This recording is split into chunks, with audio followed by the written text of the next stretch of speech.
Amados irmãos e irmãs, a paz do Senhor, estamos dando início a mais um programa EBD em Síntese. O programa EBD em Síntese é um programa de responsabilidade do Departamento de Ensino Bíblico através da Superintendência Geral da Escola Bíblica Dominical da Assembleia de Deus em Mossoró, no Rio Grande do Norte.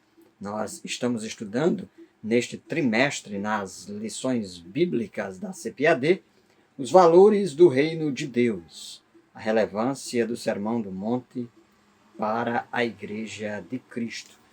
Estamos indo hoje já para a lição de número 3, você que nos acompanha através do nosso sistema de comunicação da Igreja Evangélica Assembleia de Deus em Mossoró, através da Rádio Libertadora, através do nosso canal de TV a cabo, TV AD, ou mesmo através do nosso canal do YouTube, o canal da TV AD Mossoró Oficial. Lição 3, que será ministrada agora no próximo dia 17 de abril de 2022, que tem por título Jesus, o discípulo e a lei. O texto áureo: porque vos digo que se a vossa justiça não exceder a dos escribas e fariseus, de modo nenhum entrareis no reino dos céus. Mateus capítulo 5, versículo 20. E a verdade prática: os seguidores de Jesus são chamados a viver a justiça do reino de Deus. Essa justiça é baseada na nova aliança em Cristo e nasce no interior do crente e reflete no exterior da vida. A lição ela está dividida em 3 tópicos. Jesus cumpriu toda a lei. O segundo tópico, a letra da lei e a verdade do Espírito. E o terceiro e último tópico, a justiça do reino de Deus. Então, a princípio, é importante que nós destaquemos uma pergunta fundamental: até que ponto os ensinamentos da Antiga Aliança, o que nós comumente chamamos de Antigo Testamento, outros denominam de Primeiro Testamento, da Bíblia Hebraica ou da Aliança de Deus com o povo de Israel, até que ponto essas doutrinas, esses ensinamentos têm continuidade e descontinuidade no que tange aos ensinamentos de Jesus. Essa é uma grande discussão, um tema bastante estudado nos cursos de teologia, bem como aqui na nossa escola bíblica dominical. Então, nesta lição, o comentarista aqui destaca que nós estudaremos a respeito dessa relação de Jesus com a lei. E esse termo lei é um termo que tem muitos significados no contexto da tradição judaico-cristã. E nós precisamos entender o que é que Jesus estava falando quando se referia à lei.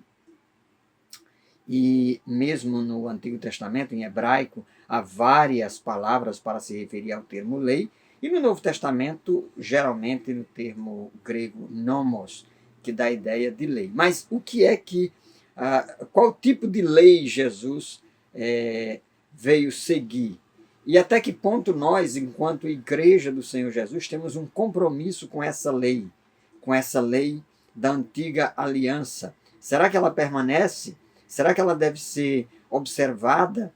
Então, essas são algumas perguntas fundamentais. Jesus cumpriu a lei. Nós devemos cumprir essa lei também? Qual a lei que Jesus deixou para que nós cumpríssemos? Então, são essas algumas provocações, perguntas provocativas, que didaticamente a gente pretende aqui encaminhar para discussão na nossa aula. Então, a lei, Jesus cumpriu toda a lei, diz o comentarista aqui na introdução, e destacaremos a diferença entre a letra da lei e o espírito da lei. Aí nós vamos entender, ao final da lição, o propósito desse ensinamento. Como seguidores de Cristo, qual lei nós devemos seguir? Devemos seguir a lei dos escribas e dos fariseus? Em Mateus capítulo 5, versículo 20, Jesus diz que a nossa justiça deve exceder a dos escribas e fariseus. Como é que isso se dá? Vamos deixar para comentar isso um pouco mais adiante. Primeiro ponto da lição: Jesus cumpriu toda a lei. Ora, Jesus sabia que o ensino da antiga aliança era valioso, verdadeiro, belo e bom. E Jesus jamais ousara abolir a lei. Primeiramente, é importante definirmos lei no contexto dos ensinamentos judaicos. A palavra lei, dentre as suas muitas palavras hebraicas, a mais conhecida dela é a palavra Torá. E nós julgamos um equívoco traduzir de imediato esse termo por lei, porque na verdade a palavra Torá quer dizer instrução, quer dizer ensinamento. E nesse sentido, precisamos compreender que os ensinamentos de Deus são bons, são produtivos, são para a correção, são para a instrução, são guia, orientações para a vida. Então precisamos ter essa percepção e compreensão daquilo que Jesus nos ensinou e como ele abordou essas instruções judaicas, essas instruções mosaicas, essas instruções da antiga aliança. No entanto, nós precisamos compreender também que naquele contexto no qual Jesus estava ensinando a partir das instruções e da sua tradição judaica, haviam alguns intérpretes da Torá e que excediam nas suas regras e normas e nos seus preceitos que eram acrescentados e que eram colocados como requisitos para que as pessoas obedecessem, para que agradassem a Deus. Então, Jesus ele estava afinado, ele estava sintonizado, para usar aqui uma metáfora da música, com esse legado e essa tradição dos ensinamentos que Deus havia dado para o povo de Israel, essas instruções para a vida. Mas Jesus destoava do legalismo e dos ensinamentos e preceitos que eram prescritos pelos doutores e mestres da lei, que não passavam de interpretações humanas e de interpretações forçadas dos ensinamentos de Deus. Então Jesus cumpriu a lei no sentido de cumprir a lei mosaica, a lei da antiga aliança, e nós sabemos que Jesus, inclusive, ele não veio para abolir a lei, ele não veio para abolir a instrução, ele não veio para abolir a Torá, porque Jesus sabia que a lei era boa, os ensinamentos de Deus são bons, os ensinamentos de Deus são para a vida, os ensinamentos de Deus são para a preservação das nossas vidas. Agora, Jesus também, enquanto um judeu vivendo no primeiro século, de acordo com as tradições judaicas e preceitos judaicos, ele precisava também que toda a lei fosse cumprida nele, para que nós hoje, inclusive, pudéssemos ter a liberdade do Espírito e para andar no Espírito. Jesus cumpriu todos os rituais da lei. Ele seguiu todos os preceitos da lei, porque Jesus precisava, enquanto homem separado, Cordeiro de Deus, ele precisava cumprir todas aquelas orientações para que, ao final, ele pudesse dizer, como disse lá na cruz, Tetelestai, está cumprido, eu fiz tudo o que precisaria ser feito para que a lei fosse cumprida e para que eu pudesse dar a vocês a plena liberdade. Então, Jesus destaca que a lei é boa, a lei é perfeita, Marcos 7, 5 a 13, e aí nós precisamos entender que alguns aspectos dessa lei, dessas instruções e desses princípios que estão na Antiga Aliança permanecem. Nós pensamos aqui, por exemplo, nos preceitos e princípios dos 10 mandamentos. Eles estão lá e são orientações para as nossas vidas. Eles servem como instruções para a nossa vida. De igual modo, nós precisamos entender que alguns desses preceitos também já não fazem mais sentido no contexto de uma nova aliança.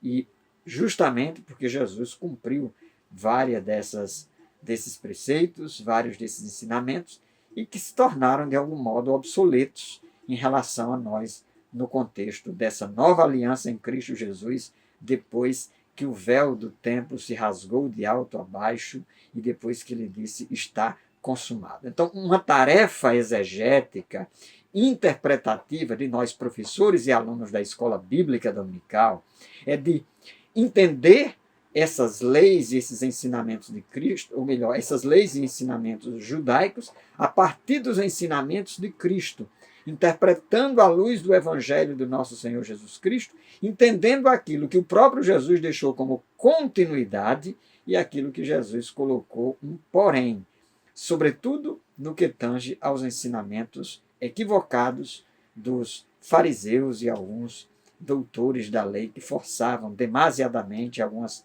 passagens do texto da Antiga Aliança para satisfazerem os seus preceitos pessoais e as suas vontades humanas. Encerramos assim, portanto, o primeiro bloco do nosso programa EBD em Síntese. Continue nos acompanhando, voltaremos logo em seguida.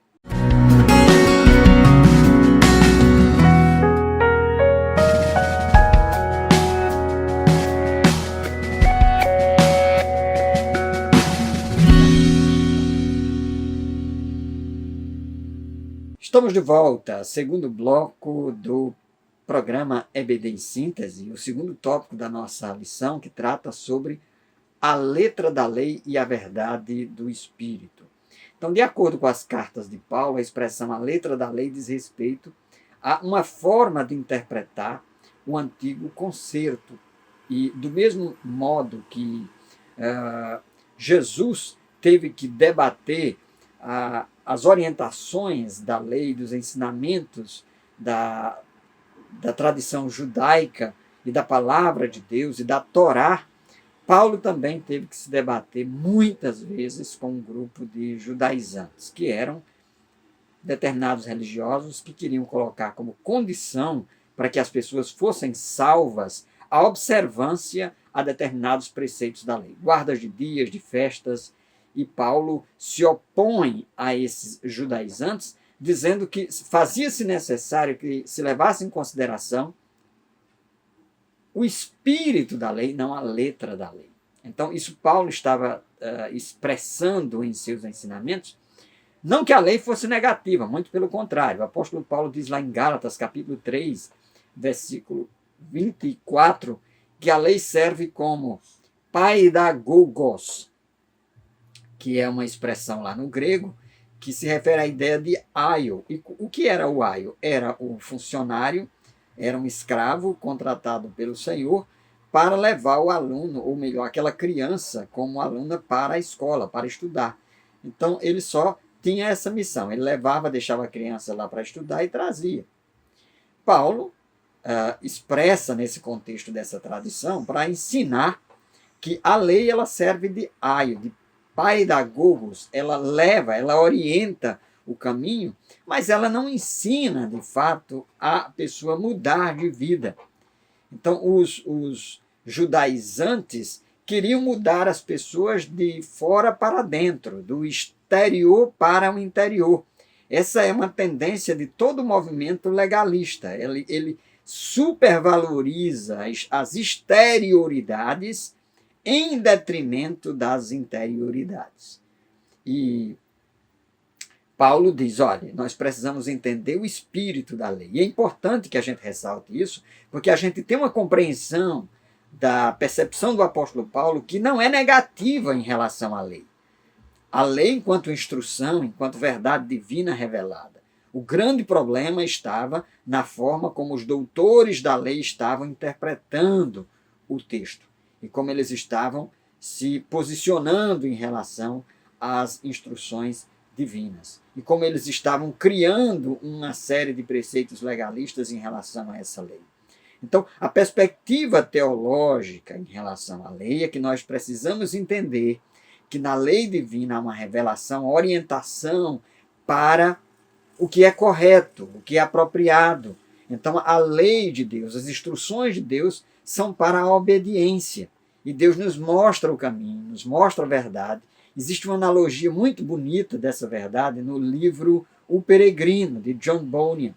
Ou seja, a lei, ela revela a sujeira, ela revela o que está errado, ela revela o que está fora do lugar, ela revela o pecado, mas ela não tem a força para modificar a natureza pecaminosa e a tendência pecaminosa do ser humano.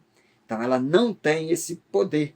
É por isso que tem, inclusive, um dos hinos da nossa harpa cristã, que diz, é o hino Conversão, mas um dia senti meu pecado e vi, sobre mim a espada da lei, apressado fugi, em Jesus me escondi, abrigo seguro nele achei. Então, às vezes, as pessoas querem, inclusive, observar e serem salvas e justificadas por méritos de obediência da lei. E nós sabemos que a lei não salva. A lei mostra o caminho, aponta o pecado, e se você se firmar na lei para a salvação, você vai se arrebentar, porque a lei vai mostrar o seu pecado e vai condená-lo e vai levá-lo à morte. Então, é por isso que nós precisamos interpretar essa lei como orientação, como instrução, mas não depender dela para a salvação. E eu vou mais além e dizer aqui, ninguém se salvou pela lei. A lei não salva ninguém. Paulo é bastante enfático em relação a isso, na sua epístola aos Romanos, bem como na sua epístola aos Gálatas. Na epístola aos Romanos, Paulo argumenta de forma veemente como Abraão foi justificado pela fé. Abraão creu, e isso lhe foi imputado por justiça, diz Paulo, no seu argumento no capítulo 4 da Epístola aos Romanos. Então, ninguém pense que alguém é salvo pela lei. A lei mostra o caminho, mas é pela fé. Desde a antiga aliança até a nova aliança, as pessoas são salvas por meio da fé na palavra de Deus, na revelação de Deus, na orientação de Deus e no sacrifício que Deus provê para o ser humano. Então, a lei e a verdade do Espírito. Então, precisamos entender que a morte de Cristo na cruz do Calvário foi uma morte substitutiva. Esse é o termo que nós utilizamos e, às vezes, usamos a palavra vicária, que também significa substituição. Então, Jesus morreu no nosso lugar. Ele morreu a nossa morte. E ele morreu integralmente, ele morreu fisicamente, ele estava crucificado lá no subúrbio de Jerusalém e verteu todo o seu sangue, então ele morreu fisicamente, ele morreu espiritualmente, porque ele estava distante do Pai, ele ficou distanciado do Pai, ele mesmo clamou Eloi, Eloi, lama sabachthani, Deus meu, por que me desamparaste? Ali ele estava carregando em si todos os nossos pecados, sozinho. E morreu até a morte eterna, porque ele foi enviado e ali habitou no mundo dos mortos. E estava fadado a ficar ali eternamente, e não ficou, porque ele é Senhor da vida, ele é Senhor sobre a morte, ele reverteu a situação, e ele ressuscitou, e ele vive para sempre. Então, essa é a condição na qual nós somos postos hoje, porque Cristo morreu e porque ele se sacrificou por nós. Hoje nós temos vida, e temos vida em abundância. E a partir de agora, nós temos um relacionamento diferenciado no que tange à lei. Então, nós não temos mais que obedecer todos aqueles preceitos, normas lá da lei da antiga aliança, as leis do judaísmo, aquelas práticas rituais do judaísmo não nos competem mais, porque elas foram cumpridas em Cristo. O que se preserva em termos de continuidade em relação à lei são os princípios eternos da lei. Amar o próximo, amar a Deus sobre todas as coisas, amar o próximo como a nós mesmos, né? E entender, inclusive, os mandamentos de Deus como orientações para a vida, não se apegar em aspectos periféricos, elementos secundários, de preceitos antigos da aliança, como se para nós fôssemos na atualidade. Então, nós precisamos entender esse espírito da lei. O apóstolo Paulo estabelece, né, que nessa nova condição, nessa nova relação do discípulo de Cristo com a lei, ele deve cumpri-la em amor. Romanos 13, 8 a 10. Ela é operada por meio do Espírito Santo, sobretudo quando produz em nós o fruto do Espírito, e nós não fazemos mais o que nós queremos, antes fazemos aquilo que é de Deus, e a vontade de Deus que é boa, agradável e perfeita. E nós deixamos que Deus produza em nós o seu fruto, conforme Gálatas 5 e 22, para que na produção desse fruto do Espírito em nós, nós entendamos que nós fomos feitos para andar segundo o Espírito e não segundo as obras da carne. Então, essa é a nossa nova condição como discípulos de Jesus. Estamos concluindo aqui, portanto, o segundo bloco do nosso programa EBD em síntese. Continue conosco, voltaremos logo em seguida.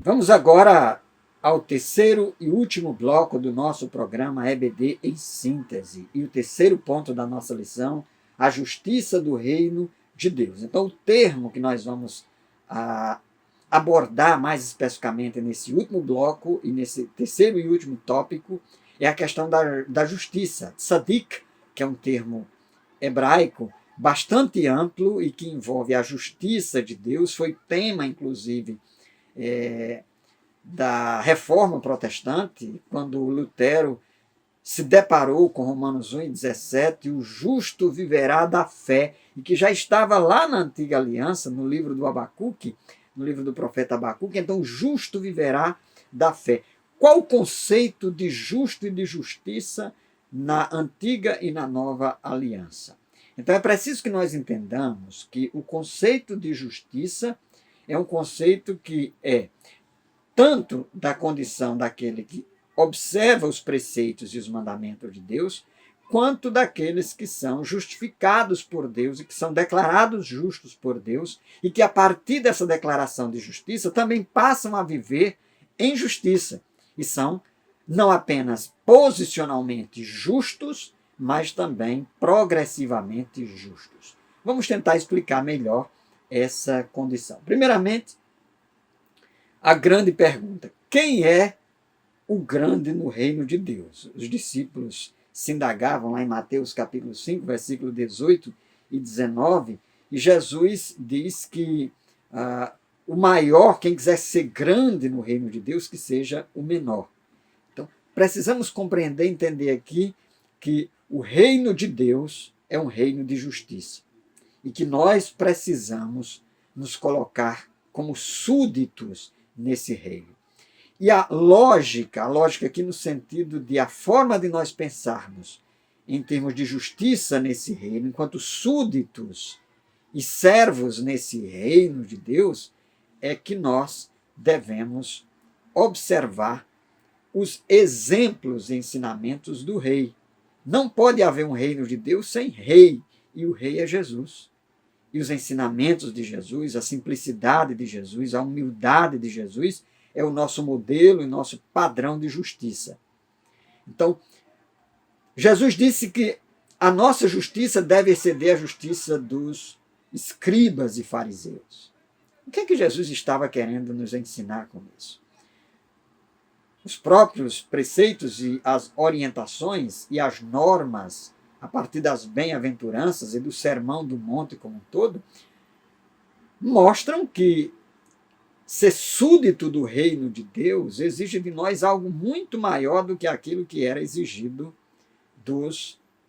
o que exigiam os escribas e fariseus. Isso porque os escribas e fariseus, eles exigiam apenas preceitos externos, apenas exterioridades, apenas práticas legalistas que também eram o mote e o tema dos judaizantes. Tanto Jesus quanto Paulo, e é uma demonstração de que Paulo e Jesus estão na mesma sintonia, ensinando o mesmo tema, abordam que a mudança para a obediência aos preceitos e à palavra de Deus é uma mudança que se dá de dentro para fora. É uma mudança que se dá do homem interior e da mulher interior para o homem e a mulher exterior. Então, isso quer dizer que essa mudança e a justiça de Deus não é algo que, como aquele fariseu da parábola, né, do publicano lá de Lucas capítulo 18, o fariseu bate no peito e diz: olha, eu te dou graça porque não sou como esse publicano. não é uma justiça meritória, não é uma justiça a partir dos atos humanos e das práticas humanas. Não é uma justiça que você se justifica por aquilo que você é e por aquilo que você pensa que faz e pelo fato de você achar que agrada a Deus pelas coisas que você faz. Essa justiça é uma justiça que vem de Deus. E Lutero percebeu isso. É uma justiça quando nós somos declarados justos e a partir dessa declaração de justiça nós passamos a viver em justiça, obedecendo a palavra de Deus. E aí o justo pratica a justiça. Não para ser salvo, mas porque já é salvo. Ele permite ou deixa que o Espírito Santo trabalhe na vida dele e ele vai mudando cada dia mais, ele vai se parecendo mais com Cristo. Não é apenas questões de exterioridade, mas uma questão de interior. Ele recebe uma nova natureza, uma natureza espiritual. Ele anda segundo o Espírito, não segundo a carne. Então ele tem um modo elevado de viver. Agostinho de Hipona compreendeu bem o teor dessa justiça quando disse: ama a Deus e faça o que você bem entende. Porque, na verdade, quando nós entendemos que a virtude maior do reino de Deus, da justiça de Deus, é o amor, é o agape, nós fazemos aquilo que agrada a Deus, aquilo que é da vontade de Deus, aquilo que é planejado por Deus para as nossas vidas. E aí você obedece. E obedece não apenas porque existem preceitos e orientações externas, picuinhas judaizantes, preceitos legalistas externos, pessoas que estão preocupadas em demasia, né, com a forma que você penteia o cabelo, que você usa o seu bigode ou deixa de utilizar, se você usa uma gravata cinza ou se é uma gravata vermelha, se isso lhe aproxima ou lhe distancia de Deus. Então, pessoas que às vezes estão muito preocupadas com essas exterioridades e não entendem o verdadeiro teor da justiça de Deus, que aí, diferentemente daquilo que era cobrado pelos escribas e fariseus e que nos é pedido e requerido como cidadãos e como súditos do reino de Deus, é uma obediência firmada nesse amor, nessa fé, nesse compromisso e nessa aliança que nós renovamos continuamente com Cristo Jesus e a partir da qual nós vivemos. E essa mudança altera significativamente as nossas concepções, percepções e a nossa maneira de viver. Então, tenhamos cuidado para não entrar pelo caminho dos judaizantes, dos escribas e dos fariseus, entender que a nossa justiça vai muito mais além, e é uma justiça espiritual. Por isso Paulo fala da letra da lei, do espírito da lei. Então nós vivemos a partir desse espírito, que é o espírito gerando em nós essa interpretação dos ensinamentos bíblicos, da Torá, dos ensinamentos do Evangelho para viver não conforme as nossas próprias vontades e os nossos desejos, mas de acordo com a vontade soberana e eterna de Deus. Estamos encerrando aqui, portanto, mais um programa EBD em Síntese. Aqui vos falou pastor professor José Roberto. A você que nos acompanha através do nosso sistema de comunicação, seja através da nossa Rádio Libertadora, seja através do nosso canal de TV a cabo, seja através do nosso canal do YouTube. Se você acompanha-nos pelo YouTube, não deixe de colocar aí o seu like e também compartilhar esse vídeo com os irmãos e irmãs da sua igreja, professores, professoras da Escola Bíblica Dominical. Fiquem todos, portanto, na paz do Senhor Jesus Cristo. Aqui vos falou o pastor professor José Roberto. Ore conosco e até o nosso próximo programa, se assim o Senhor nosso Deus nos permitir.